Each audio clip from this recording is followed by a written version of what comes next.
soal ini membahas mengenai perhitungan detak jantung. Nah, di sini kemampuan matematisnya harus sedikit digunakan. Jadi benar-benar harus bisa menggunakan logika perhitungan lah. Tapi perhitungannya sederhana kok. Nah, di sini ada dua rumusan nanti.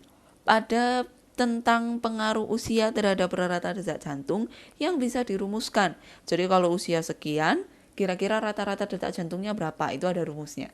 Di rumus yang pertama, rumusnya adalah 220 dikurangi usia. Jadi misalkan usianya 30 tahun, 220 kurang 30, jadi rata-rata detak jantungnya 190.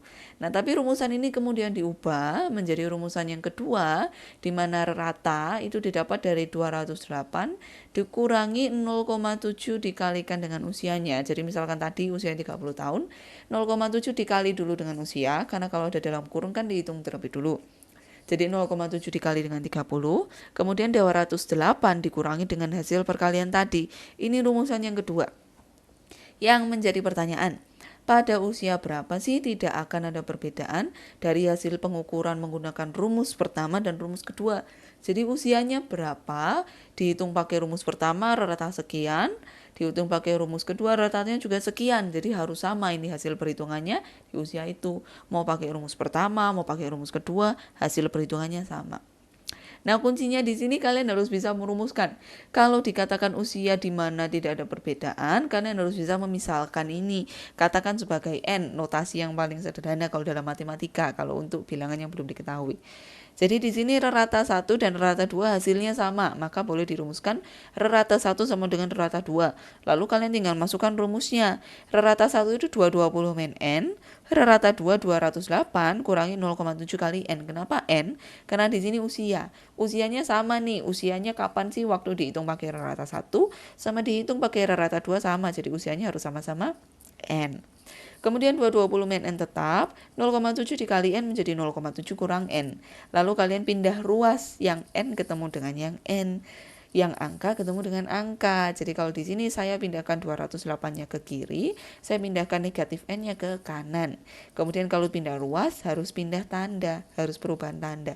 Yang negatif jadi positif, yang positif jadi negatif. Jadi di ruas kiri sekarang ada 220 kurang 208. Kemudian di ruas kanan ada positif N, karena tadi negatif N berpindah ke ruas kanan.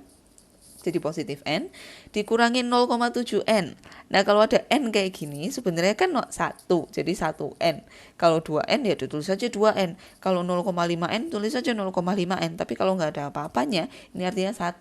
Jadi perhitungannya bisa langsung 1 kurangi 0,7. Ruas kiri dulu 220 kurang 208 jadi 12. Ruas kanan 1N dikurangi 0,7 N jadinya 0,3 karena 1 kurang 0,7 0,3. Jadi ruas kanannya 0,3 N. Kemudian kalian bagi 12 dibagi dengan 0,3 akan menghasilkan 40. Nah, ini adalah usianya. Jadi pada usia 40 tahun hasil perhitungan menggunakan kedua rumus akan sama. Ada baiknya kalian beri pembuktian, jadi benar-benar ditunjukin, masa iya sih hasil pengukurannya sama. Jadi bagus kalau kalian hitung juga dengan rumus pertama hasilnya berapa, rumus kedua hasilnya berapa. Nanti kalau kalian hitung, di rumus pertama akan dapat 180, di rumus kedua juga dapat 180. Jadi benar bahwa di usia 40 tahun hasil perhitungan akan sama meskipun pakai dua rumus yang berbeda.